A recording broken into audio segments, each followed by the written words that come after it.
मुक्ताईनगर तहसील कार्यालयातील शौचालयाची दैनावस्था, तहसील कर्मचाऱ्यांसह सामान्य नागरिकांची गैरसोय। मुक्ताईनगर तहसील कार्यालयातील शौचालयाची अवस्था अत्यंत बिकट झाली, तसेच यामुळे तीव्र दुर्गंधी पसरली।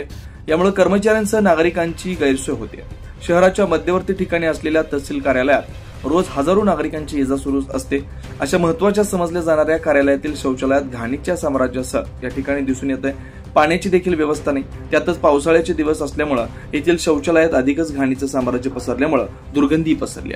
यामुळे कर्मचाऱ्यांसह नागरिकांची गैरसोय होते। अशा या शहरातील महत्त्वाच्या समजल्या जाणाऱ्या शासकीय कार्यालयातील शौचालयात कोणाचं लक्ष नसतं का, असा प्रश्न कार्यालयात येणाऱ्या नागरिकांमध्ये उपस्थित होतोय। शासनाच्या स्वच्छ भारत मोहिमेचा गजर होत असताना अशा शासकीय कार्यालयातील स्वच्छतेकडे वरिष्ठ अधिकाऱ्यांचं दुर्लक्ष होत असल्याचं दिसून येतंय। तसेच सुरक्षेच्या दृष्टीने ही गंभीर बाब मानली जाते।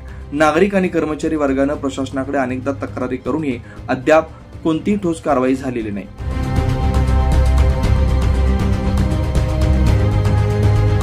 24 लाईव्ह महाराष्ट्र न्यूज करता प्रतिनिधी पंकज तायडे, मुक्ताईनगर।